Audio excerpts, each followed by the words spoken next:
Hello, all you spooks and specters, and welcome back to Terrible Reviews. I am your host, David, and today's movie is Bride of Re-Animator. Now, this is the sequel to the last movie that we reviewed, Re-Animator, and this was released in 1990 with a budget of $2.5 million. The first one only had $900,000, and you can definitely tell that they used every single cent in this movie for the practical effects. They were amazing. However, there are many flaws with this movie, and I will kind of point those out to you along the way here. But first, I do want to give a small warning. There will be spoilers for the first movie in this review during my description of this movie. So if you have not seen the first movie, please go back and watch that before you watch this review. And of course, watch this movie before you watch this review, unless you just don't care, and then whatever. But anyway, so we only have 3 returning cast members on this movie, and that is Jeffrey Combs, Bruce Abbott, and David Gale as Dr. West, Dr. Kane, and Dr. Hill, respectively. And yeah, they were the best part of this movie. As far as acting and just comedy in general, they were the best parts of this movie. If I had to say, the worst part of this movie was probably the writing and the cast that is not returning to this movie.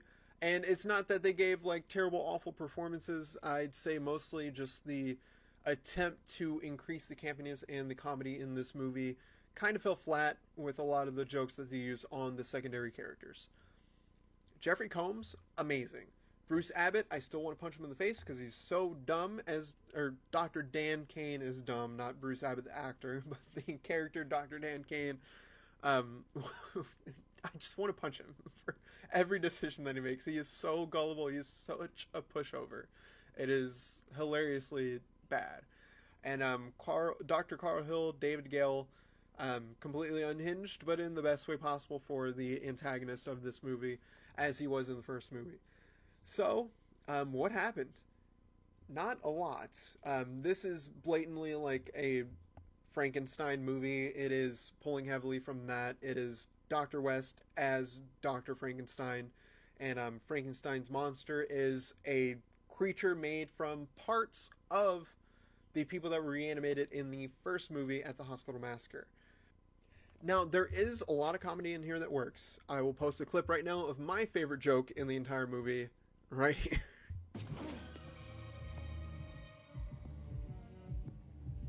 He's a wife beater, Dan. Use the gun. Now, outside of that, there are some good comedy moments in this movie, but they are very few and far between for my taste. The main issue I had was with Dr. Graves, and all the jokes that they were trying to use him for they just fell flat. Like, that's the best way I can explain it without just posting a bunch of clips of his jokes. I'm not going to do that. I don't want to put you through that unless you just watch the movie. Because, like, the movie isn't terrible awful. It is watchable. It is funny in parts. And overall, it is pretty entertaining, if not just for the practical effects themselves. They are definitely worth the watch for those. Especially towards the end of the movie, that's where all the budget went. 1,000,000% went all into that. And I thank them for that, because it's my favorite thing in movies from this time period is all the practical effects are just amazing. And yeah, they did a great job with that. But yeah, not with much else. The one thing I will give the writing is that, and a 100% credit to Jeffrey Combs for his performance of this, but there's a monologue that he gives at the end of the movie that was just perfect. And he delivered it so well, and it was so like believable but funny at the same time because of what you know is going on in the movie around him. I will place a small clip of that here, but not the full monologue because I don't want to spoil that for you. You need to watch the whole thing. It's great. But here is Dr. West towards the end of the movie giving a small monologue. Blasphemy. Blasphemy? Before what god? A god repulsed by the miserable humanity he created in his own image? I will not be shackled by the failures of your god. And finally, we come to the part, and I know this one didn't last very long, but I don't have much to say about this movie. It didn't have much to say itself, to be honest. Like I said, visually, it was great, but as far as the writing goes, it could have been a lot better. So we'll go down the list just like we did for the first one, and I'll give my scores here. So first off is going to be terror.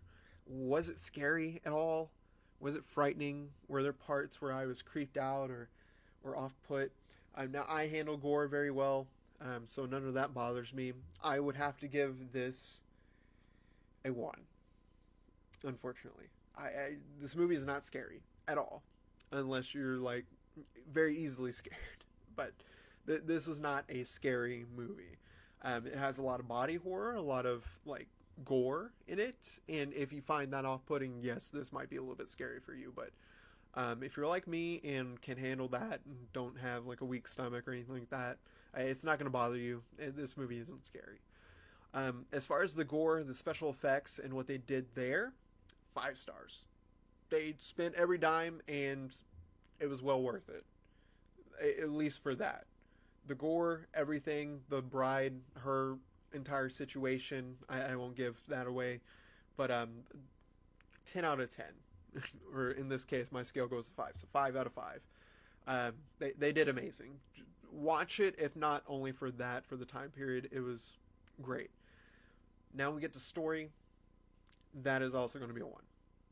While I get what they were doing with this one, the story itself was just so weak in like a lot of it didn't make sense, especially the very beginning of the movie, and what they do there doesn't track, and like they try to set up things that just feel like they didn't work.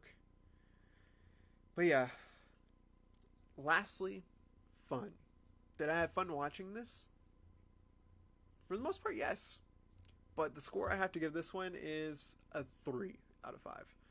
While I did enjoy watching the movie for its practical effects, as I stated before, the story fell flat for me. The comedy fell flat for the most part for me. There were some spots, again, that did hit and were very funny and made me laugh out loud.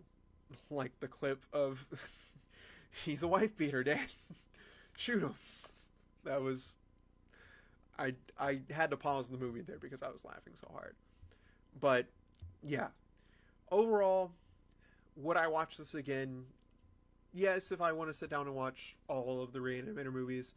But I think you could be very well off watching just the first one. But then again, I haven't watched the third one yet, so we'll see how that goes. And that will be our very next review. I'm going to try to get that out on Saturday. Things didn't really work out this week, and so it got kind of postponed. I watched the movie literally on Sunday, and just now getting a review out, so I do apologize about that. But we'll get into Beyond, and then we'll spin the wheel again for our next movie.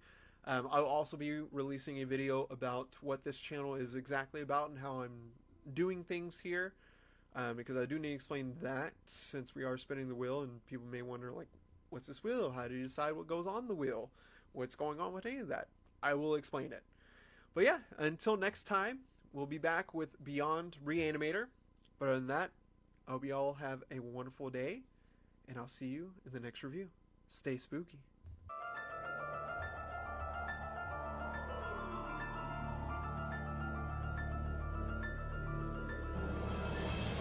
Terrible reviews.